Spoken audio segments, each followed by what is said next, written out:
Good morning, Tevra. Today is the 25th of Tammuz, a beautiful Erev Shabbos Kodesh. God willing, a beautiful day today, and this Shabbos is Shabbos Mevorchim and Shabbos Chazak. Today we're learning Perek Tes, chapter 9, in Igeres HaTshuva, page 104 in your Chayenu. So now we're going to learn the higher level of Tshuva, which is reconnecting the higher letter. We were talking about Tashuv Hey in the lower level of Tshuva, returning the Hey to its rightful place. What about the higher Hey? Since it represents Bina, understanding this tshuva is primarily intellectually generated, namely through the study of Torah. When you learn Torah with love and fear of Hashem.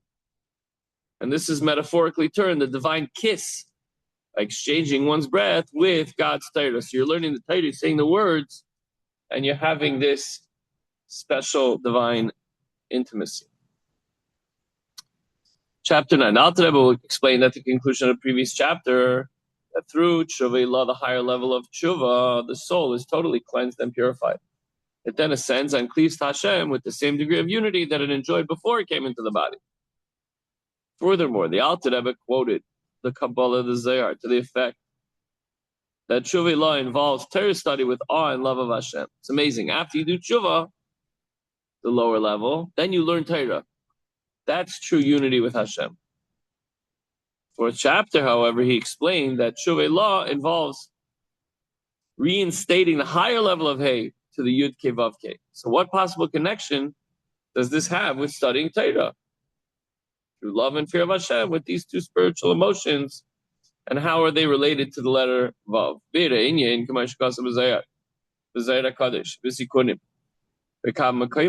explanation of this subject, which levels of love and fear are related to the upper Hey, is as discussed frequently in the Zohar. The Bina Ihi to Shuva Ilah. Bina is the higher level of Shuva. The mother crouches over the chicks. Bina is the mother of her offspring. The love and fear of Hashem.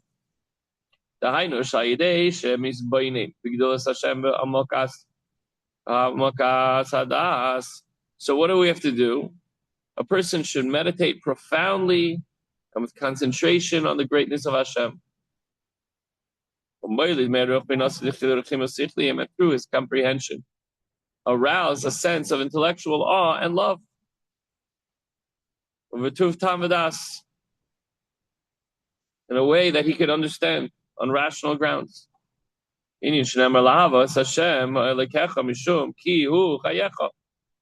we love Hashem with all our heart and soul. Why? Because he's your life. So we have a reason why we love Hashem, because he gives us life. He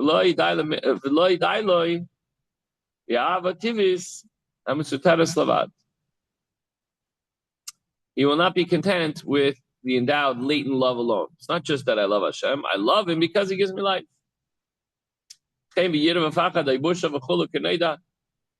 So too with fear and terror of Hashem. These are all reasons why he wants to be close to Hashem or follow Hashem's laws and rules. Fear and terror or shame. This is a deeper form of awe, in which one feels ashamed in Hashem's presence and fearing to rebel against him by sinning.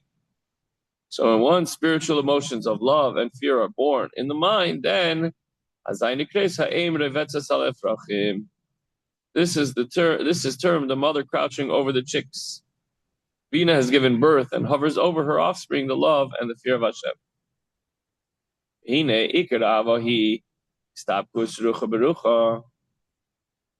Ahava. How do you love God? It's tough. So the love of Hashem is primarily the cleaving of spirit to spirit. As the pasuk says, he kissed me with the kisses of his mouth. Regards to this cleaving of spirit to spirit, the pasuk says, you shall love Hashem, your God, with all your soul. So which means sheheim kol chelke hanefesh. The love is so intense throughout all aspects of a person, through his soul. Seichel amidas l'vashem machshava dibar ma'isel davka kulon boy yisparich. The person will connect And you say, we love Hashem with all our heart, our might, our heart, our soul, and our might. With every ounce of our being, intellect, emotions, thoughts, speech, and actions, everything that we have, we cleave to Hashem.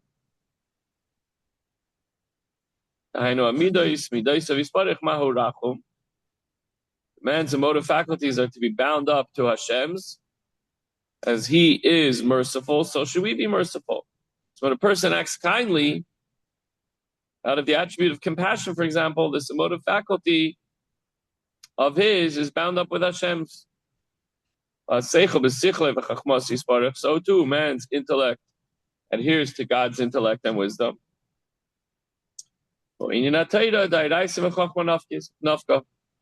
This refers to the concentrated study of the Torah. The Torah issues from wisdom. So when you want to connect emotionally, you do something that's an emotional attribute, being kind to somebody else, going out of your comfort zone to help somebody. And when you want to connect Hashem intellectually through wisdom, you learn Torah. And that's the top. That's the top of the ladder.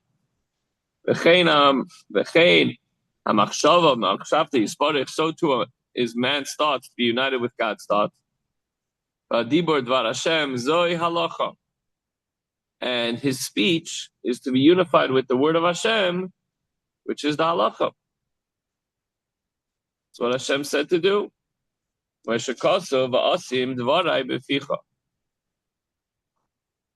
Passage, the pasuk says, "I have placed my word in your mouth." And my words that I've placed in your mouth. So he talked about the machshava. How do we love Hashem through machshava? Through Torah. And dibur, through halacha. And maisa, man's deeds, shall likewise be united with Hashem's deeds through works of charity.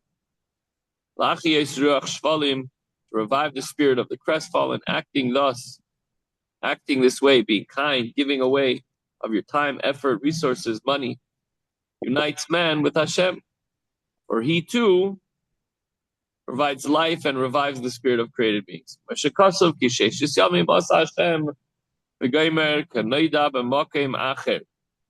pasuk says, for 6 days Hashem works, as explains elsewhere. So the expression used concerning Hashem's activities during the 6 days of creation, a verb that usually you think about action and doing, creating, indicates that the divine powers had to descend even to the lowest level of mere action in order to create and vitalize inconsequential beings of creation. Zohi is dabkus de rucha berucha betachlis hadvekus hayichud shehi kishehi chamas ahava. This is the cleaving of spirit to spirit. We mentioned that before, almost in passing. Cleaving spirit to spirit. How do we do that? The ultimate attachment and union that result from love. So the ultimate union with Hashem is what? Through Torah study. And it's attained only when it's the result of love, which means you're not learning because you have a test coming up. You're not learning because you want to know what to do. You're learning because this is the way you connect to Hashem. You're learning for the sake of Hashem. So yes, while it's true when one studies the Torah simply out of accepting the yoke of heaven, he achieves a measure of cleaving the spirit to spirit. But this doesn't compare to the degree of attachment that's attained when the same study is motivated by love. I want something out of this. I want to connect to Hashem. So yes, it's a great achievement. But when it's just passionate, loving Hashem, it's, I don't know how we do that as human beings. So it's just, if you take the personal feeling out of it and it's just love, but it's also, stuff. So Tshuvah law is a manifestation of the neshama's ultimate attachment to Hashem. And it follows that Tshuvah law means engaging in the study of the Torah in awe and in love of Hashem. As the Zohar teaches, so since the violation of the covenant through wasteful omission, and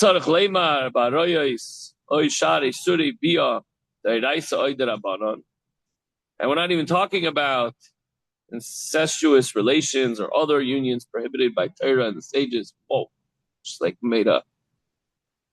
Let's turn it off here for a second. Let's see. For the worlds, meaning the prohibition of the sages, are more grave than even the words, meaning the prohibitions of the Torah. They cause a blemish in his mind. So here you could be learning Torah and this and that, but if you're a little, if you're weak in those areas, it affects the mind.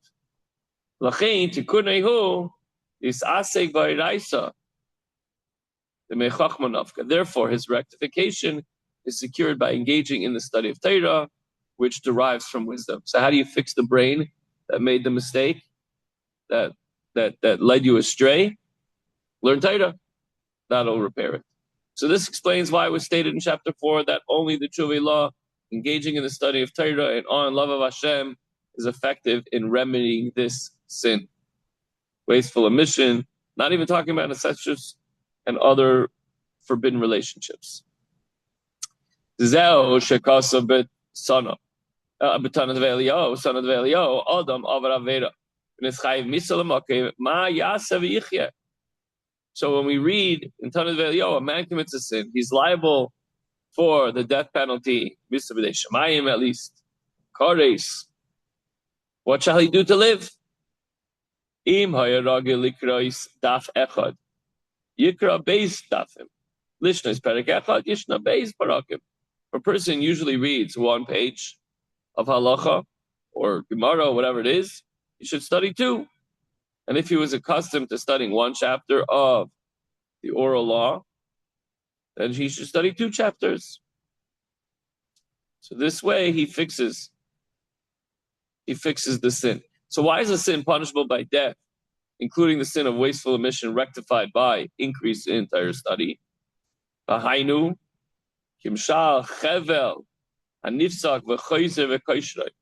resembles a rope that is severed and then reknotted.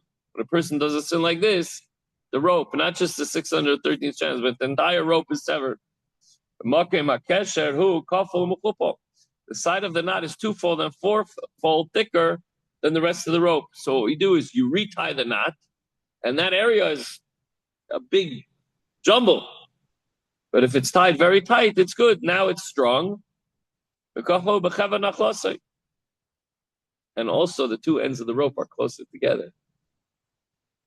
Doesn't say it here, but you take a rope, you cut it. We were talking about the rope that connects us to Hashem, and each strand of the rope is one of the 613 mitzvahs, positive or prohibitions.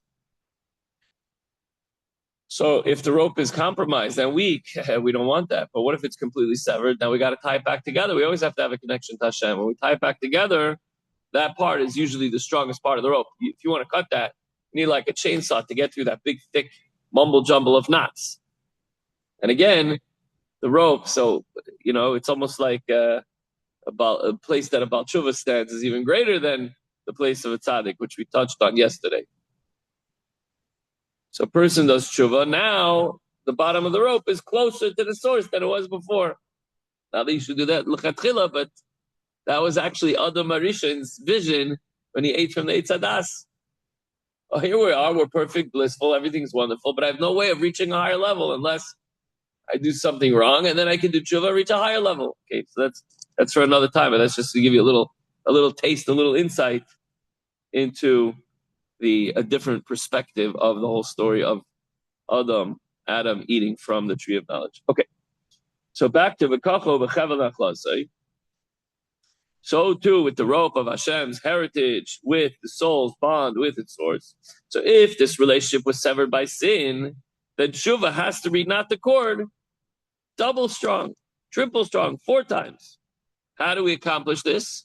We're talking about a metaphoric spiritual rope. How do we do this? Through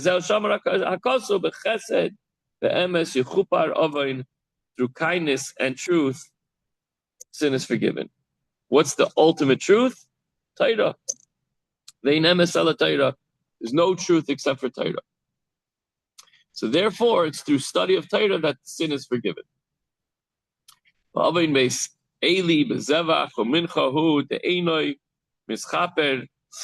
Ava mischaper b'teiro gemilas chasadim. How do you spell Eli? Spell it with an aleph, right?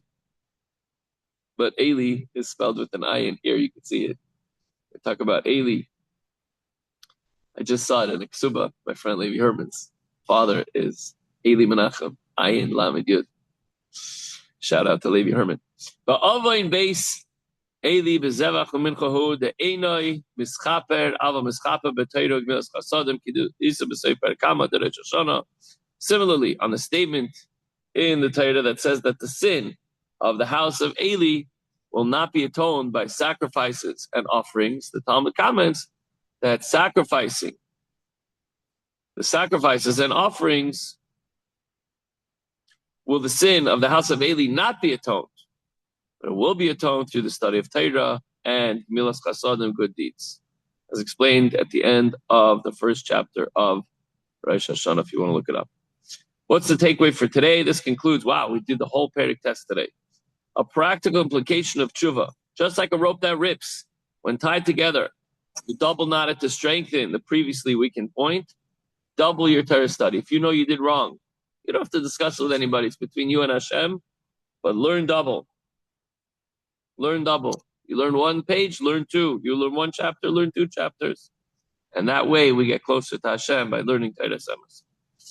Okay, Chevra, have a wonderful Shabbos, Mevarchim, Shabbos Chazak, and we'll see you on the other side.